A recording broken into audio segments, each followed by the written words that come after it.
Bonjour à tous, j'espère que vous êtes en forme. Je suis Guillaume Limbert, expert en compléments alimentaires. J'en ai vendu, j'ai participé à l'élaboration de gammes de produits et je reste convaincu qu'il vaut mieux un bon complément alimentaire qu'une mauvaise carence. Aujourd'hui, on va s'intéresser à peut-être carrément la meilleure protéine végétale du marché. Rien que ça. Ce qu'on va faire dans cette vidéo, on va la comparer avec une whey isolate, c'est-à-dire une protéine faite avec du lait de vache. On va la comparer en termes de macronutriments, d'aminogrammes, d'ajouts, de qualité et aussi de prix au checker, voir justement laquelle serait la plus intéressante pour vous. Alors pourquoi on va la comparer avec une whey isolate? Tout simplement parce que sur le marché, généralement, la grande majorité des protéines sont faites avec du lait de vache. Alors pourquoi vous pourriez vous laisser tenter par de la protéine végétale? Plusieurs raisons. Peut-être, parce que vous êtes vegan, donc forcément ça tombe dans le sens. Deuxième possibilité, peut-être que vous avez des intolérances ou des sensibilités avec le lait de vache, notamment avec le lactose, et justement vous aimeriez essayer les protéines végétales pour voir si ça passe un peu mieux. Peut-être qu'aussi vous suivez une alimentation type paléo-diète, donc pas de lait animal, forcément.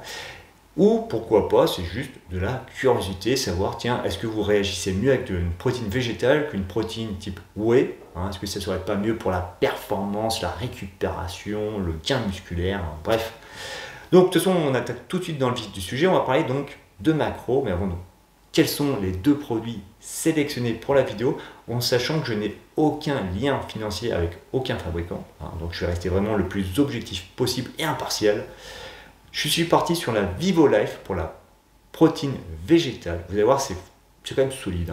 Et en face d'elle, j'ai choisi la Whey Arkens de chez Black Protein.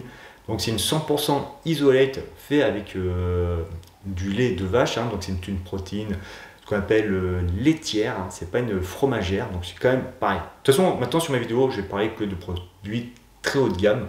Sauf rare cas de figure avec un ajout intéressant, mais je vais essayer de quand même vous apporter que vraiment du haut de gamme, parce que quand même c'est des trucs qu'on met dans notre ventre.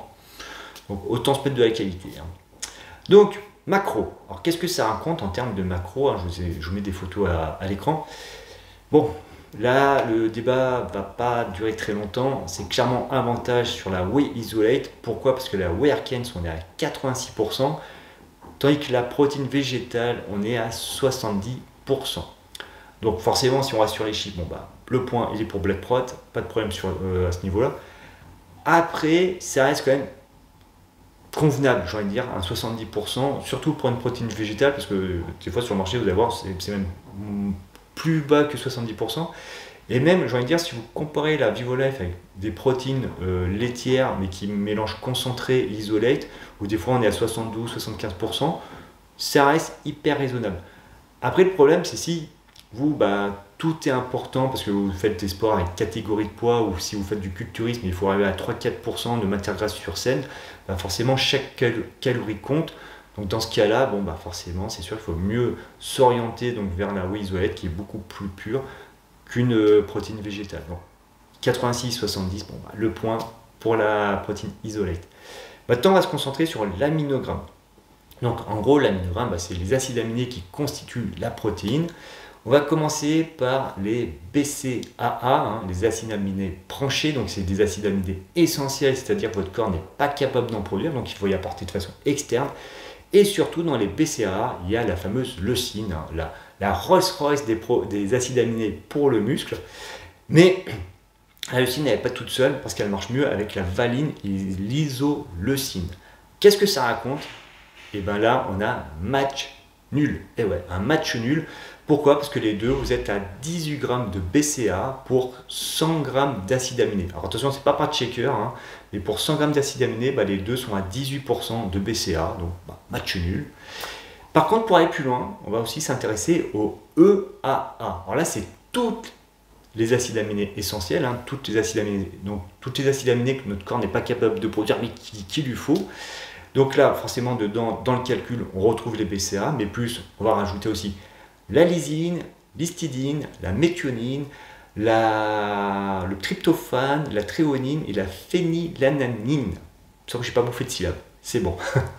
Et là aussi, pas trop de suspense, La Black Prot va l'emporter avec 40 grammes d'EA pour 100 grammes d'acides aminés. Et la Vivo Life, on est à quasiment 32 grammes. Bon. Si on reste vraiment sur les chiffres purs et durs, vous cherchez un apport en protéines, bah oui, il faut mieux quand même se tourner vers la protéine isolate. En termes d'ajout, dur à comparer parce que les deux fabricants sont partis sur des ajouts assez différents, sachant que Black Prot, eux, ils sont partis sur 5 vitamines, 5 minéraux et surtout un apport en créalcaline, c'est une formule de créatine, donc pour éviter les carences, pour avoir plus d'énergie à l'entraînement, tandis que Vivo Life, eux, ils sont plus partis sur des ajouts type curcuma, enzymes digestives, maca, donc pareil, c'est des ajouts très intéressants, mais assez différent. Là, on est plutôt sur le côté antioxydant, donc mieux récupérer. Le maca, ça pourrait aussi booster la testo.